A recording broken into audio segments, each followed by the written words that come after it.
bacterias, tres. Vamos a ver tres grupos de bacterias. El primero son los bacilos gram negativos, distintos a los que hemos visto la primera vez.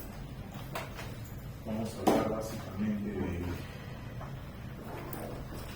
Bordetella, Legionella, Haemophilus. Después hablamos de las espiroquetas y finalmente las micobacterias. Bacilos gram negativos que no hemos tocado antes porque no pertenecían a ninguna otra clasificación. Bordetella, Legionella, Haemophilus. En el caso de Haemophilus lo van a encontrar en algunos casos como cocobacilos gram negativos, que son bacilos bien cortitos, sin embargo siguen siendo bacilos. Bordetella. Las bacterias del género Bordetella tienen diferentes tipos de especies. Varias son patógenas humanas. Dentro de ellas destaca Bordetella pertussis. Bordetella pertussis es el agente causal de la tos ferina. Causa la tos ferina porque tiene una toxina que se llama toxina pertussis. Esta Bordetella tiene tres elementos que utiliza como factores de virulencia adhesivos, o sea, tres adhesinas bacterianas. Una de ellas es la hemaglutidina filamentosa, o FHA en algunos textos. La hemaglutidina filamentosa le sirve para adherirse a las células del epitelio respiratorio ciliadas, allí donde se va a unir. La otra molécula que utiliza como adhesina es la Fimbria N. La Fimbria N también tiene la particularidad de unirse al epitelio ciliado respiratorio.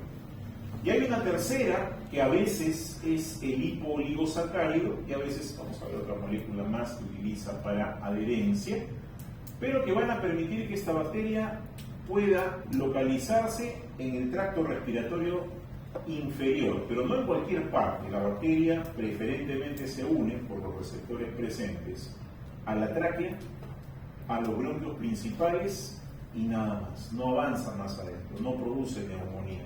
Su problema es la traqueitis, la traqueobronquitis, la bronquitis y en algunos casos extremos puede unirse al epitelio respiratorio de la parte superior, sobre todo de la orofaringe y la laringofaringe. Esta bacteria tiene la capacidad también de producir una serie de moléculas de tipo toxinas, toxinas que van a actuar en diferentes momentos durante la invasión. Tiene, por ejemplo, a la toxina pertussis, una toxina que va a actuar de alguna forma manipulando el sistema de proteínas G, haciendo que se acumule AMP cíclico. Eso va a causar trastorno en la secreción celular, causa producción de moco. Tiene a la pertactina, que es un elemento que funciona como adhesina, junto con la hemaglutidina filamentosa y la Fimbria N, están las tres adhesinas: pertactina, hemaglutidina filamentosa y Fimbria N. Tiene una toxina llamada toxina o factor de colonización traqueal, que lo que hace, funciona como una exotoxina, es destruir, primero paralizar y luego destruir los cilios, lo que hace que el moco se acumule. La fisiología pulmonar, la fisiología respiratoria, hace que las células productoras de moco producen el moco y los cilios lo empujan hacia afuera. Esta bacteria lo que hace es paralizar los cilios, destruirlos, haciendo que el moco se quede en ese lugar. Cuando el moco se queda, no solamente prolifera porque produce más por acción de la toxina pertussis, sino que además se hace más espeso. Eso va a causar obstrucción de la vía respiratoria y va a causar tos intensa, una tos en la que el paciente se ahoga, que es característico de los accesos de tos producidos en la tos ferina. Tenemos también la toxina de nidapociclasa, que también cumple la función de estimular el sistema de proteínas G. La toxina dermonecrótica, que no es otra cosa que una toxina que termina desprendiendo el epitelio respiratorio superficial. La citotoxina traqueal, que no es otra cosa que una parte de la pared celular que se desprende. Esta es una bacteria que utiliza la citotoxina traqueal como si fuese una endotoxina, pero de acción local. Tenemos también la Fimbria N, que ya dijimos que funcionaba como adhesina, y los lipopolisacáridos, que están presentes siempre toda vez que se trata de una bacteria gram negativa. Entonces, Bordetella va del epitelio respiratorio, coloniza, se adhiere a él utilizando, repito, hemaglutinina filamentosa, fibria M y percactina, los tres. Una vez que se une ese epitelio, empieza a colonizar el moco y empieza a multiplicarse allí. Toda vez que el moco no va a poder salir, la bacteria prolifera. Al producir parálisis y destrucción de los cilios, utilizando tanto la toxina citotraqueal como el propio lipopolisacárido, hace que el paciente se llene de moco, produce los accesos de tos y eso es lo que va a causar la presencia de la enfermedad, que es la tos febril. Nuevamente aquí, la inhalación a través de gotas aéreas, la ubicación entre tráquea, bronquios principales, específicamente hacia los cilios. Las células ciliadas son las principalmente atacadas por la bacteria que se va a adherir allí, va a paralizar los cilios. La respuesta inflamatoria, en este caso, es bastante curiosa porque no solamente van a intervenir los macrófagos de la vía aérea, los macrófagos residentes, sino que también va a haber infiltración neutrofílica. La invasión del epitelio superficial termina produciendo, como veremos más adelante, dos citoquinas proinflamatorias. Una es la interleuquina 1 beta y la otra es la interleuquina 18. Ambas en conjunto van a ocasionar la muerte de la célula epitelial por un mecanismo llamado piroptosis, que es el que desencadena el proceso inflamatorio. Entonces, la interleuquina 1 beta y también la interleuquina 18 terminan llamando neutrófilos que van a llegar al sitio de acción, pero que van a ser inactivados por la toxina pertussis. Va a inhibir la acción del neutrófilo. Van a ser inhibidos también por la adenilato ciclasa, porque esta va a bloquear la fagocitosis, y también por algunas fimbrias de superficie que lo que van a hacer es bloquear la acción de la inmunoglobulina A, que es el anticuerpo que se encuentra en la superficie de mucosas. En el caso de la célula dendrítica también existe un retardo en la respuesta inmunitaria, toda vez que la célula dendrítica, ubicada en la zona de contacto, va a capturar a la bacteria, la va a internalizar, va a empezar a procesarla, pero no lo va a poder lograr por completo por acción de la citotoxina, de la adenilato ciclasa, que lo que va a hacer es bloquear los caminos de maduración de la célula dendrítica. Recordemos que la célula dendrítica se encuentra en los sitios de periferia en forma inmadura y va a madurar conforme viaje hacia el ganglio linfático. Eso se va a retardar por acción de la adenilato ciclasa. Lo mismo sucede con el lipopolisacárido, que va a actuar a nivel del receptor TLR4, lo que va a generar respuesta inflamatoria T-helper 17, una respuesta inflamatoria que es predominantemente de tipo neutrofílico, lo que va a reforzar la respuesta a ese nivel, pero que no va a servir de mucho porque ya vimos que el neutrófilo puede ser inhibido en su acción. Aquí también actúa el linfocito T regulador. El linfocito T regulador interviene para frenar la inflamación. Curiosamente, el tipo de respuesta que se produce es T-helper-1. Esa respuesta T-helper-1 predomina sobre el epitelio respiratorio, reforzando la liberación de moco, tratando de eliminar al microbio, pero como ya sabemos, los cilios no funcionan, así que el moco se queda atrapado en ese lugar, no va a poder salir. Entonces, la respuesta inflamatoria va aumentando, y antes de que el paciente entre en shock séptico, que generalmente puede suceder, el linfocito T regulador lo que hace es frenar esa respuesta T-helper-1 y activar la respuesta T-helper-2, que es reparadora. Entonces, en cierta manera, evita que el paciente llegue a comprometerse más. La destrucción por parte de la bacteria, tanto de las barreras físicas, y esto incluye los cilios y la continuidad del epitelio respiratorio, como de la propia integridad del moco y de las células que están debajo de él, hacen que esta bacteria además pueda ubicarse en los planos más basales, modulando la respuesta inmune y promoviendo la aparición de biopelícula, lo que hace que la infección se prolongue mucho más en el tiempo. La toxina pertussis lo que hace es actuar a nivel de la membrana celular, bloqueando la salida de ciertos metabolitos, enlenteciendo sobre todo, esto sí sucede en la célula ciliada, enlentece el movimiento de los cilios y los paraliza, y la adenilato ciclasa, que lo que hace es alterar los canales iónicos, produciendo un acúmulo de AMP cíclico, y si esto sucede en las células productoras de moco, las células producen más moco todavía. Ahora, Esta bordetela que produce la película, ya hemos dicho, puede escapar de la respuesta inmunitaria. De hecho, tiene varias formas de hacerlo. Puede escapar tanto de la primera línea de defensa, que son las barreras físicas, químicas, puede escapar de la inmunidad innata y de la adaptativa. ¿Cómo lo hace?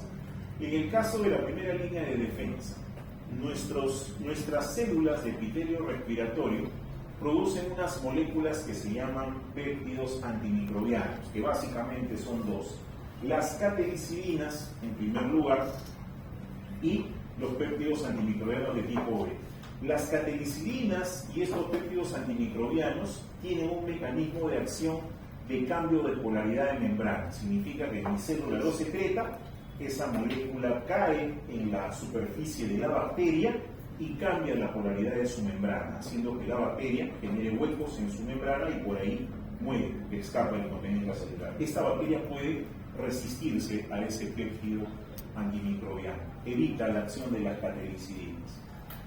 Y también puede bloquear la acción de las proteínas surfactantes pulmonares. En algunos casos, la proteína surfactante pulmonar interactúa entre la unión de la bacteria con la célula macrófaga. En el caso de la inmunidad innata, la bacteria puede inhibir el complejo de ataque de membrana del complemento, evitando que el complejo de ataque se forme, bloqueando el C5b-C6, y de esa manera el complejo no se va a formar. ¿Cómo lo logra? A través de las proteínas de su superficie que impiden la adherencia. También puede bloquear el reclutamiento de células inmunitarias a través de liberación de sustancias que van a enlentecer el tráfico leucocitario al sitio de lesión.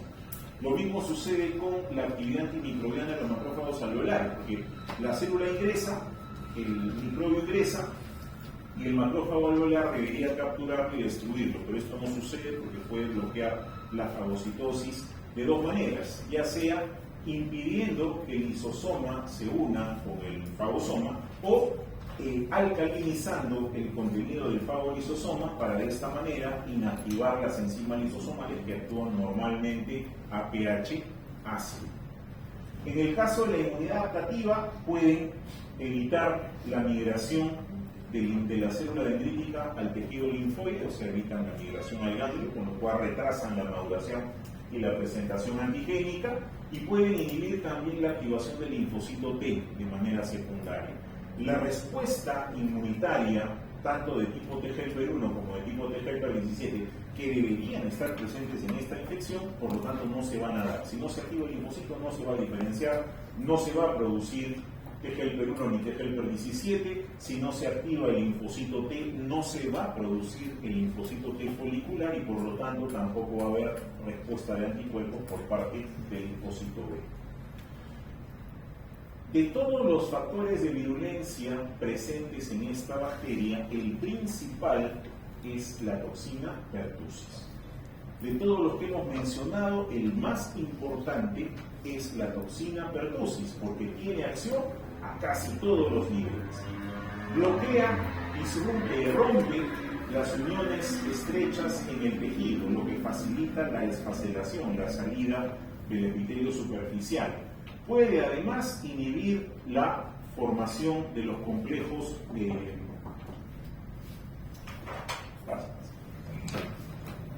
¿Cómo está? Pero creo que no hay carpeta. Sí, Gracias. Gracias. Puede bloquear e inhibir la formación de los folículos primarios y secundarios. Puede además reducir el número de linfocitos T reguladores, entre otras situaciones que va a provocar inhibiendo la fagocitosis. De hecho, es otra de las tareas de la toxina pertussis. Su enfermedad está enfocada a la vía aérea inferior, repito, tráquea, bronquios, y en algunos casos la colonización a nivel de la faringe, porque eso es una bacteria que puede comportarse como comensal, es decir, algunas personas la pueden portar, no tienen sintomatología, pero si se da la conjunción de factores, la puede pasar la bacteria al tracto respiratorio inferior y producir su patogenicidad. Legionela. Legionela es otra bacteria que se encuentra asociada generalmente a los ductos de aire acondicionado. Suele desarrollarse en lugares donde hay agua, de hecho forma biopelícula en lugares húmedos. La legionela, bacilo gram negativo, vive como biopelícula y luego invade el tejido. Lo invade porque es un patógeno preferentemente intracelular y sus factores de virulencia están determinados a mantener esa condición de patógeno intracelular. ¿Qué factores de virulencia tiene? Tiene un sistema de secreción de tipo 4 que le permite inyectar proteínas en la célula hospedera una vez que se encuentra en el fagosoma. ¿Para qué? Para bloquear la unión con el lisosoma. Ese es un mecanismo de patogenicidad interesante, de resistencia intracelular. Tiene otros mecanismos, como por ejemplo la inhibición de la apoptosis celular. Si la célula bacteriana se encuentra en crecimiento dentro de una célula de nuestro cuerpo, va a inhibir la apoptosis. Esto le es útil, por ejemplo, durante la netosis, durante la invasión al neutrófilo, para evitar que el neutrófilo promueva su apoptosis, esta bacteria lo bloquee. Asimismo, puede eliminar ciertas partículas conocidas como vesículas bacterianas. Esas vesículas tienen la conformación externa parecida a la bacteria, lo que distrae al sistema inmunitario que se encarga de capturar y atacar esas vesículas, pero no lo hace con la propia bacteria. Una bacteria de fuera, porque no es del microbiota, que invade el tracto respiratorio, ingresa por aerosolización, por el tamaño que alcanza, llega al pulmón, el macrófago la captura, el macrófago la internaliza, la fagocita, pero no la puede destruir por los mecanismos mencionados. Entonces, esta bacteria puede efectivamente sobrevivir, utilizando este sistema de secreción tipo 4, sobrevivir dentro del fagosoma y multiplicarse ahí. Y una vez que ha alcanzado una cantidad lo suficientemente grande y ya no tiene elementos de sostén dentro de ese macrófago, va a salir al exterior para seguir invadiendo tejido. Ahora, Legionella tiene algunos pumps que sirven como reconocimiento. Uno de ellos es la lipoproteína, que es parecida a la lipopolisacárido en su superficie, que es reconocida además por el receptor TLR2, y la flagelina. Es una bacteria flagelada, tiene flagelo unipolar. El flagelo funciona también como estructura de reconocimiento. Y una vez adentro, este es un macrófago, una vez adentro, una vez fagocitado, va a bloquear el camino de la fagocitosis, desencadenando lo que les mencioné hace un momento, que era la piroptosis, con la producción de interleuquina 1 beta y de interleuquina 18. Pero eso es a conveniencia de la bacteria, no es a conveniencia de nuestras células inmunitarias. Sus mecanismos invasivos hacen que se encuentren, repito, en lugares donde hay abundante agua. ¿Dónde? Tenemos depósitos de agua, tanques, sistemas de aire acondicionado, sobre todo los condensadores de evaporación, las duchas, los humidificadores, inclusive en las fuentes ornamentales o en las piletas podemos encontrar Legionella formando biopelícula. La Legionella se desprende en forma de aerosoles y las personas los inhalan. Por lo general, la forma de infección es por inhalación. Y a quienes les va peor es a aquellas personas que tienen depresión o alguna enfermedad de condiciones inmunodepresión. La Legionella causa la enfermedad del legionario. Se llama así porque se descubrió en 1972-73 en la región americana, en Estados Unidos. Es el nombre de pero es una bacteria que causa neumonías, de hecho neumonías severas en inmunodeprimidos, y que puede causar, en el caso de que sea ingerida, puede causar también, si el inóculo es lo suficientemente grande, puede causar náusea, puede causar diarrea, puede causar dolor. Hemófilus. El Hemófilus es una bacteria, un cocobacilo gram-negativo, sobre todo el influenzae, que lo tenemos formando parte de la microbiota transitoria, o sea, está formando parte de nuestra microbiota, sobre todo la respiratoria superior, en las narinas. Ahí se encuentra el Hemófilus influenzae.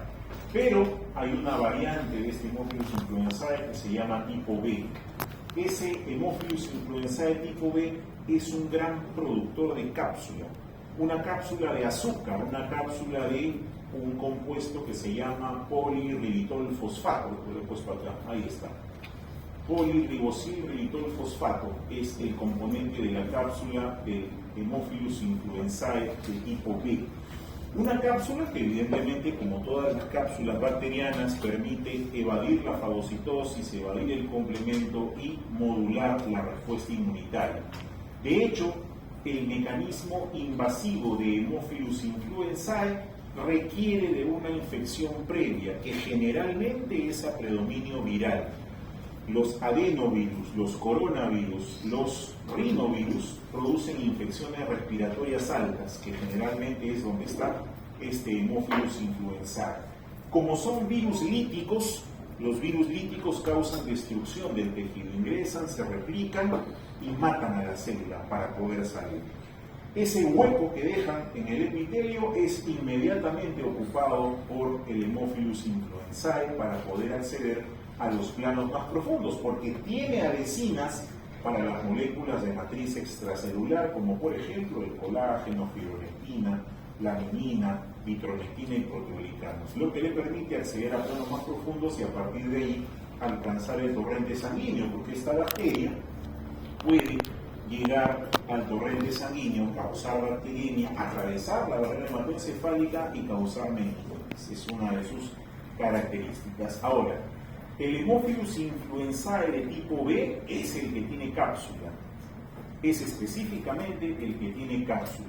Una cápsula que lo convierte en más virulento, una cápsula que le permite alcanzar el torrente sanguíneo. De hecho, la cápsula lo oculta de los fagocitos, lo oculta del complemento, lo oculta de las principales células inmunitarias, pero no lo oculta de los macrófagos de la zona marginal del vaso, ni de los linfocitos B de la zona marginal del vaso, que son los encargados de detectarlo y destruirlo. A diferencia de los no capsulados, que están formando parte de la microbiota, pero que sí pueden causar otras enfermedades menos severas que las enfermedades sistémicas, como son la otitis, la conjuntivitis y la bronquitis. Su mecanismo de patogenicidad incluye la utilización de biopelículas. Esta es una bacteria que puede asociarse muy bien con el Streptococcus pneumoniae. De hecho, el neumococo con el Haemophilus suelen caminar juntos para formar biopelículas.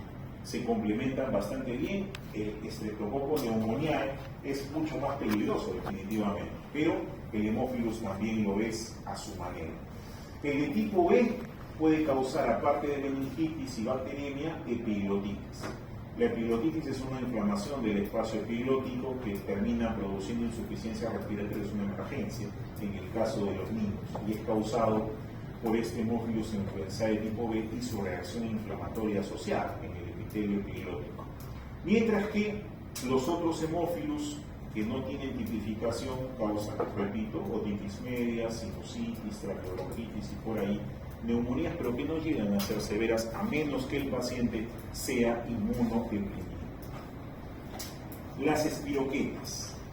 Las espiroquetas son un grupo de bacterias que se llaman así por la forma espiral que tienen, una forma espiralada.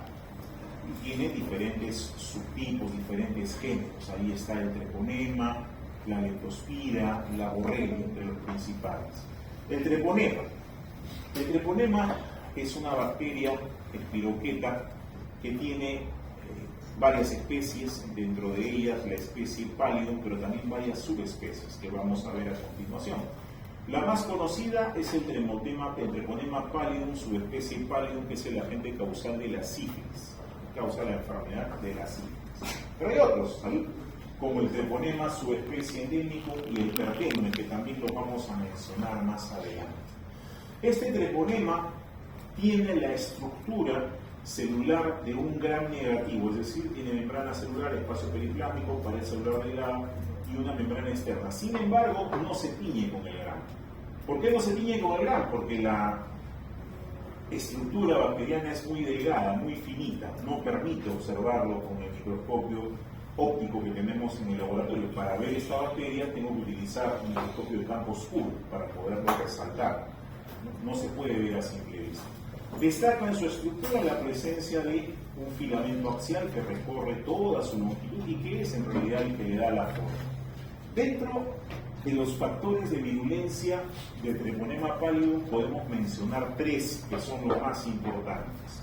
Uno son las proteínas de membrana externa. al estar ubicados en la parte más externa de la bacteria, son las que van a permitir la adherencia a la superficie de las células hospederas. Tenemos también a una enzima que le va a permitir invadir y alcanzar vasos sanguíneos. Estas espiroquetas tienen tropismo por la sangre, o sea, quieren llegar hasta el vaso sanguíneo. Para poder atravesar la matriz de tejido conectivo, utilizan la enzima hyaluronidasa, lo que le facilita la infiltración perivascular. Y poseen una molécula que expresan y con la cual se recubren, que se llama fibronectina, que es la misma fibronectina que nosotros poseemos en nuestros tejidos. Así que esta fibronectina sirve como camuflaje para la bacteria. ¿Por qué? Porque la fibronectina no es reconocida por los macrófagos, no es un elemento de virulencia, es humano, pero la bacteria lo secreta y lo usa para cubrirse y poder pasar inadvertido. Esas proteínas externas le sirven a la bacteria no solamente para adherirse, sino también le sirven en algunos casos como porinas, o sea, proteínas que van a servir para sacar los antibióticos del espacio periplásmico al exterior, o sea, como un factor de resistencia antimicrobiana. La sífilis como tal es una enfermedad de larga data, es una enfermedad crónica que tiene 3 fases, 4, 3 en realidad se reconoce. La sífilis primaria, que es la evidencia de contagio sexual, esta sífilis primaria comienza cuando la persona, a través de contacto sexual, contrae la espiroqueta, el treponema, y ésta ingresa a sus órganos sexuales, puede ser masculino o femenino. En el sitio de la infección se desarrolla una lesión ulcerada no dolorosa conocida como chancro. Es una úlcera, una llaga, pero que no duele. Entonces, esa úlcera que no duele suele estar acompañado de ganglios en la región inguinal. Suele estar acompañado de eso. Ahora, esa úlcera por sí sola, aún sin tratamiento, remite más o menos a las 3 o 4 semanas, sana la úlcera.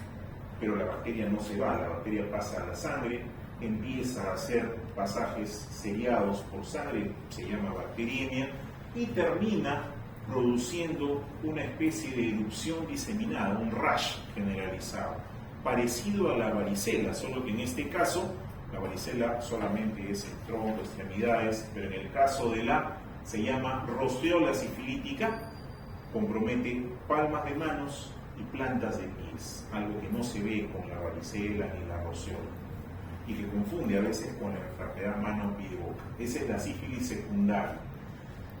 Luego de eso, esa sífilis secundaria, ese rash, aparece más o menos 2 a 3 semanas y luego desaparece y la bacteria sigue circulando hasta entrar en un periodo de latencia. El periodo de latencia puede durar 20, 30 o 40 años. El paciente no tiene mayor sintomatología hasta que aparece la sífilis terciaria, que compromete generalmente el sistema nervioso central, cerebro.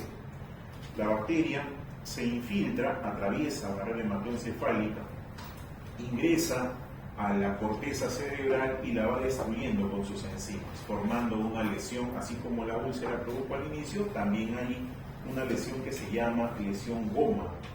Esa lesión o goma es una especie de hueco en la cual las neuronas que están presentes en esa zona, dependiendo de dónde esté, dejan de funcionar, ya no hay transmisión, no hay producción de metabolitos ni nada. Y el paciente empieza a presentar sintomatología neuropsiquiátrica, por lo general, pacientes que empiezan a tener comportamientos aberrantes, esquizofrénicos, etc. La sífilis terciaria. También puede haber afectación ocular, de hecho, el treponema pallidum, por el tamaño que tiene, puede llegar hasta la propia retina, causando su desprendimiento. Lo mismo sucede con el oído interno. La otosífilis también es otra de las complicaciones que se presenta en el largo plazo. Esta es la lesión. Puede aparecer aquí en el surco ovalano prepucial, en el glande, en el propio cuerpo peniano. En el caso del varón es notorio, se nota la lesión, es imposible que pase inadvertida. En el caso de la mujer, como aparece en los labios, generalmente los labios menores, y a veces en los mayores, puede pasar inadvertido, como no duele, no se nota. Luego de ello pasa la sífilis secundaria. Estas son las lesiones que aparecen con el rash. Es una lesión que aparece en todo el cuerpo. entramos a la latente y finalmente esta es la lesión llamada goma luético, o goma sifilítico. Esta es una lesión en piel. O sea, la misma lesión ulcerar, pero esta vez en piel, y le llaman goma porque la secreción que emite esta lesión es como la goma, igualito, así blanquecina, pegajosa. Ya casi no se ve porque el tratamiento es rápido, una vez que se detecta se trata. Hay otros treponemas aparte del Pallium pallium. Está el pertenue, que causa la frandesía o pian, el endemicum, que causa el vegel, y el carateum, que causa la pinta. El Pallium es de transmisión sexual, el resto es por contacto. Son enfermedades treponémicas por contacto, pero el treponema es muy destructivo. En el caso del pertenue, este suele atacar las extremidades inferiores, produciendo lesiones destructivas no solamente en piel, sino también en huesos, y ataca sobre todo niños. En el caso del endémico, lo mismo, las lesiones también son destructivas, pero en este caso es en la boca, en el triángulo facial, haciendo que desaparezca el tabique nasal y a veces el piso del paladar duro. El hueso palatino se destruye por acción del treponema. Y en el caso de la pinta, el treponema carateum, que hay en Sudamérica y en Centroamérica, sobre todo en las zonas tropicales y semitropicales, la enfermedad es básicamente producida con lesiones hipopigmentadas en la piel, o sea, disminución de la pigmentación porque la bacteria termina atacando los melanocitos, así que se produce menos melanina en esa zona y nada más. Leptospira, esta es otra espiroqueta asociada a las secreciones de los roedores, básicamente de las ratas, ratones, roedores en general. A la orina, a las heces y a los cuerpos muertos de estos roedores. Esas secreciones suelen contaminar el suelo, sobre todo cuando llueve o el agua, y la leptospira, sobre todo la interrogans, que es la patógena humana, ingresa a través de la piel, pero no la piel intacta, sino la piel que tiene una herida.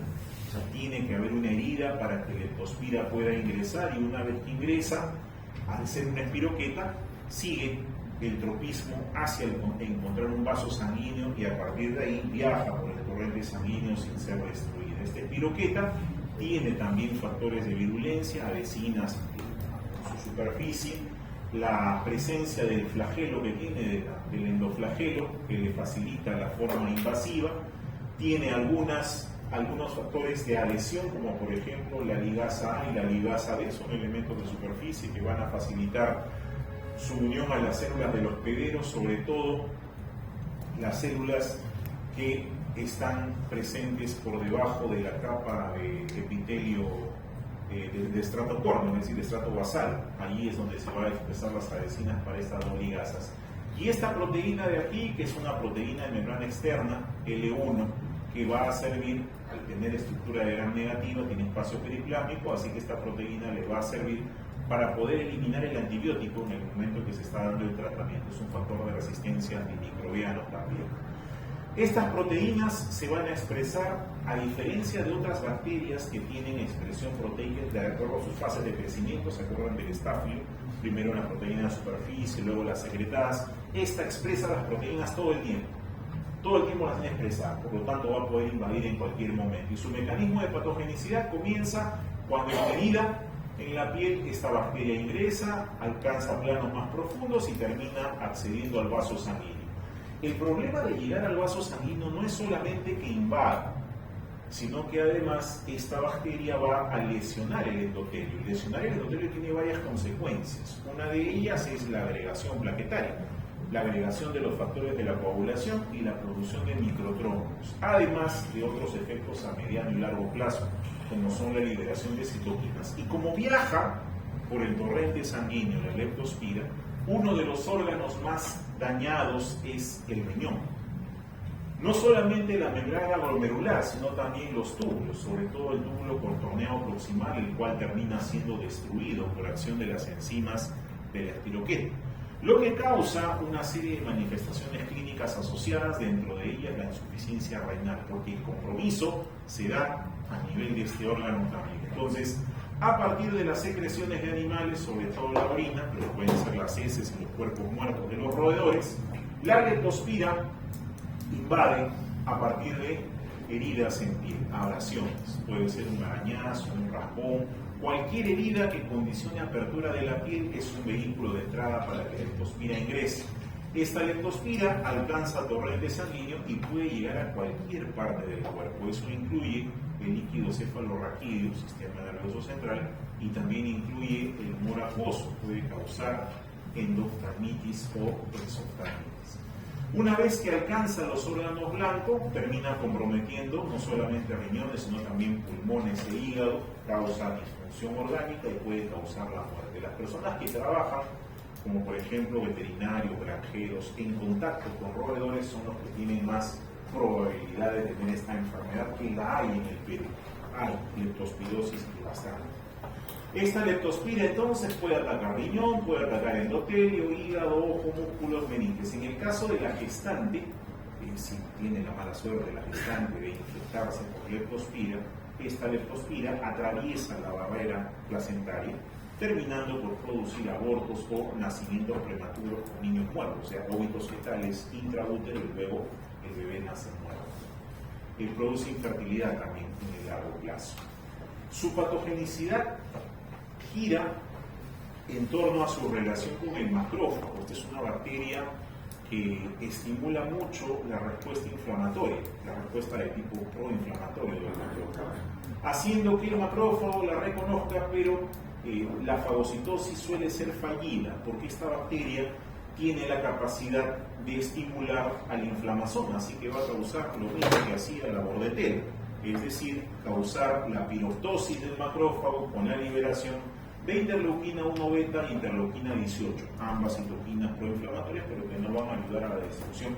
Lo que sí hace con la inmunidad adaptativa es estimular la respuesta T-helper-1 y la respuesta T-helper 17, que en estos casos funciona mejor en la defensa.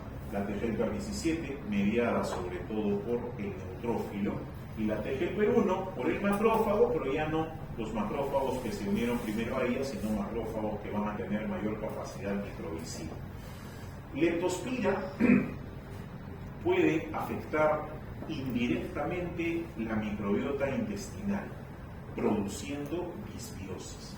Esa disbiosis termina produciendo alteración a nivel del riñón, ya hemos visto que ataca membrana glomerular, túbulo contorneado, puede producir alteraciones a nivel hepático, de hecho, ataca el hepatocito y lo destruye. Esa es la razón por la cual suele haber ictericia, no hay cómo metabolizar la bilirruina, y también produce alteraciones a nivel pulmonar, sobre todo a nivel del endotelio pulmonar, que es lo que desencadena las hemorragias. Y ese es el último paso en la patología de leptospira, la aparición del síndrome hemorrágico, que puede darse en cualquiera de los órganos, pero el denominador común es la afectación endotelial, la ruptura del endotelio y la salida de la sangre hacia el espacio extracelular, hacia el extravascular. Esa infección por leptospira tiene un tiempo de incubación aproximadamente de 15 a 30 días, puede empezar simplemente con una cefalea y con fiebre y posteriormente se van desarrollando los síntomas. Desde el punto de vista del laboratorio, esta leptospira puede aislarse en la sangre, en la orina y en el líquido cefalorraquídeo, dependiendo del tiempo de enfermedad en el cual se encuentre. Generalmente, en sangre y líquido cefalorraquídeo se aísla dentro de la primera o la segunda semana, que es la fase aguda de la enfermedad. Mientras que en la orina suele encontrarse después de meses, inclusive después de algunas semanas en algunas personas, sobre todo las que son portadoras. Las enfermedades asociadas van a depender del tipo de compromiso que tiene leptospira. Si el compromiso es en pocos órganos, puede que sea solamente una bacteriemia con algo de hemorragia, pero si compromete varios órganos al mismo tiempo, esta es la forma más severa, que es el síndrome o enfermedad de Weill, un compromiso multifuncional donde afecta endotelio, pulmón, riñón y suele producir la muerte en el paciente. Finalmente, las micobacterias. El género Mycobacterium es amplio, tiene una serie de especies, casi todas tienen la característica de tener una membrana muy particular compuesta de ácidos micólicos Vamos a hablar de dos, de tuberculosis y de lepra. Y empezamos con el de tuberculosis. Mycobacterium tuberculosis es un bacilo en forma bacilar de bastón. Contrariamente a lo que se creía que era gram positivo, no tiene esa estructura. De hecho, no tiene con gram. No puede definirse con gram por la composición de su parte externa de los ácidos micólicos. Es más bien una composición parecida al gram negativo, porque tiene una membrana celular, una capa delgada de peptidoglicano, un espacio periplásmico pequeño y encima de eso hay una membrana formada por azúcares como el arábino-galactano, el lipoarábino-manano y lípidos como el ácido micólico y un azúcar arriba que es la trealosa. Esa estructura hace parecer a una membrana externa, más no a una pared celular. Es por eso que más se asemeja a una gram negativa. Sin embargo, la presencia de sus ácidos micólicos le dan una consistencia seria a la pared celular. Es como si fuese cera, como la cera de las velas. Entonces, esa consistencia seria de la pared celular impide la captación del colorante. El gram definitivamente no capta, es por eso que en el laboratorio se usan otro tipo de tinciones, como la tinción de Sillin, se utiliza calor, utiliza fenol, entre otras cosas. Dentro de sus factores de virulencia destacan algunos elementos, como por ejemplo las adhesinas.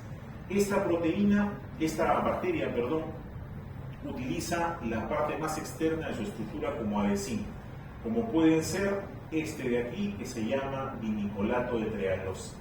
El dimicolato de trealosa es la combinación de dos ácidos micólicos y un azúcar, que es la trealosa. Es además el punto de partida para lo que vamos a llamar después factor cordón o corfactor, que es un elemento de virulencia que impide la fagocitosis y demás. Y utiliza los residuos de manosa que los puede tener en la molécula fosfatidilinositol o en el lipoarábino-manano. La manosa es el elemento por excelencia para adhesina de Mycobacterium. ¿Qué otros elementos tiene, además del ácido micólico? El lipoarábino-manano, que le da estabilidad a la pared celular y a su membrana.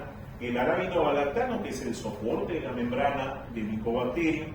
El factor cordón. El factor cordón es un factor de virulencia que le permite a la bacteria asociarse con otras micobacterias, produciendo cordones justamente. Esos cordones van a impedir la fagocitosis, ya sea por el tamaño o ya sea porque manipulan el citoesqueleto del macrófago, bloqueando el tráfico de los sistemas de actina-miosina, evitando que las fibrillas se contraigan y conduzcan a la vesícula lisosomal hacia el fagosoma. Es un elemento de resistencia importante. Esa es la estructura que tiene, nuevamente, membrana plasmática, espacio periplásmico, peptidoglicano delgado, arábino-galactano y la micomembrana, que es el ácido micólico con los restos de trealosa. Adicionalmente a esto, Mycobacterium puede desarrollar cápsula, una cápsula que está formada generalmente por glicanos y que le sirven sobre todo para adherencia y colonización. Esta bacteria tiene además como factor de virulencia un sistema de secreción llamado de tipo 7. Hasta ahora hemos hablado de los sistemas de secreción de tipo 3, de tipo 4. Esta micobacteria tiene un sistema de secreción de tipo 7 que le permite sacar moléculas desde su espacio citoplasmático hacia el exterior, solo que esto lo hace en dos pasos. Primero al espacio periplásmico, donde la proteína se pliega, y finalmente al exterior. Este Mycobacterium tuberculosis también secreta algunas proteínas. Las proteínas secretadas funcionan como factor de virulencia, ya sea para bloquear la fagocitosis o para modular la respuesta inmunitaria, dependiendo del momento en el que las libera. Su mecanismo de patogenicidad conduce a que esta bacteria no sea destruida por el macrófago. De hecho, es difícil destruirla. ¿En qué porcentaje es destruida? Más o menos en un 20 a 30%. El 70 a 80% sobrevive en el macrófago. Es intracelular. Entonces el macrófago alveolar recibe a la micobacteria, la reconoce, la endocita o la fagocita si quieren. La bacteria se resiste a la destrucción. Repito, bloqueando el tráfico del lisosoma o alcalinizando el pH del fago lisosomal, sobreviviendo. Como al mismo tiempo que está llegando al macrófago y la está englobando, ocurre el otro fenómeno donde la dendrítica captura el microbio y se lo lleva al ganglio a presentarlo al T. El linfocito T se activa, la respuesta preferente frente a este tipo de antígeno que es intracelular, fagocitable, es el linfocito T helper 1. El linfocito T helper 1 sale del ganglio, se dirige a la zona del pulmón donde está la micobacteria y le brinda citoquinas de tipo interferón gamma a ese macrófago, que a su vez está presentando. El macrófago también presenta antígeno, el linfocito T activado. De esa manera el linfocito T refuerza la acción macrofágica del macrófago, pero no logra destruirlas a todas, destruye un porcentaje. Las que sobreviven empiezan a ser rodeadas, las células macrofágicas que tienen micobacterias que no han podido digerir, empiezan a ser rodeadas por una serie de elementos celulares como son más macrófagos, células epitelioides, linfocitos B, linfocitos T y células dendríticas, formando una especie de cárcel celular llamada granuloma.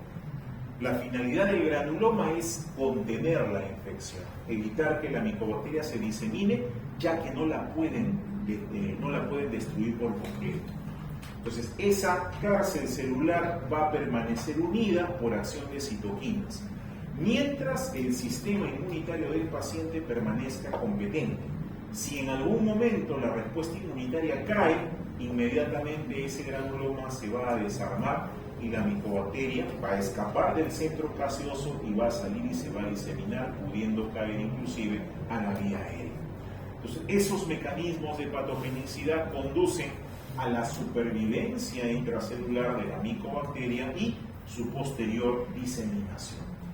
El granuloma lo que hace, repito, es contener la infección. ¿Cuánto tiempo? El tiempo que dure la vida del paciente, siempre que su sistema inmunitario permanezca con un nivel apropiado. Si hay inmunodeficiencia, ese granuloma se rompe. Ese granuloma se rompe, sale, inclusive puede tomar contacto con la vía aérea, puede romper un bronquiolo y salir al exterior, y ese es el esputo que tenemos en Octoy con estos pacientes, que es el que se estudia muchas veces en el laboratorio. La infección latente, que es justamente la formación del granuloma, la tiene una buena cantidad de población, solo que no hay sintomatología. Porque con Mycobacterium tuberculosis podemos tener contacto en cualquier momento y en cualquier lugar donde hay personas enfermas que pueden eliminarlo tosiendo, hablando, cantando o como fuese, sale, y por el tamaño que tiene inmediatamente se puede aspirar. Ahora, su interacción con el sistema inmunitario es bastante curiosa porque en algunas situaciones Mycobacterium tuberculosis promueve la respuesta inflamatoria, pero no se deja destruir. Es una especie de forzar al sistema inmune al agotamiento. O sea, la respuesta inmunitaria está presente para destruir a un microbio, pero si ese agresor se queda mucho tiempo, el sistema inmunitario empieza a tolerarlo y ya no lo ataca. Y eso es lo que busca Mycobacterium tuberculosis, es por eso que trata de estimular el sistema para agotarlo. Esta bacteria tiene una gran cantidad de elementos de adhesión, todos mediados por manosa, normalmente el azúcar manosa es el usado, y nosotros tenemos gran cantidad de receptores en nuestros tejidos. Es por eso que es fácil ser infectado por esta bacteria y que ingrese fácilmente a nuestro árbol respiratorio. Una vez allí, desarrolla su mecanismo de patogenicidad conocido, primero la infección primaria, luego de la interacción con la inmunidad innata y la adaptativa, y no es eliminado, desarrolla el granuloma. Ese granuloma en algún momento se puede romper, perpetuando el ciclo de transmisión de la enfermedad. De hecho, Mycobacterium tuberculosis se convierte en gran parte en infección latente en las personas, sobre todo las personas sanas. Esta es una bacteria que puede infectar vía respiratoria, pero no solamente vía respiratoria. La tuberculosis puede ser renal, gástrica, cutánea, ganglionar, entre otras. Esta bacteria lo que va a buscar es modular la respuesta del macrófago, evitando obviamente la fagocitosis destructiva, modular la respuesta del granuloma. A la bacteria le conviene que el granuloma esté completo porque así puede sobrevivir más tiempo, y también modular la respuesta celular del hospedero a través de la búsqueda del agotamiento del linfocito T en su respuesta inmunitaria. De acuerdo a ello, se desarrollan todos los estadios de la tuberculosis, desde la infección temprana, que es la primoinfección, el primer contacto con el complejo de Bonn y demás, la infección primaria progresiva, la infección tardía y la infección latente. Entonces, empieza por la vía respiratoria, llega a un lugar, el macrófago captura, fagocita, no puede destruir, viene la respuesta adaptativa, tampoco lo puede destruir y empieza a formar el granuloma. Mycobacterium leprae.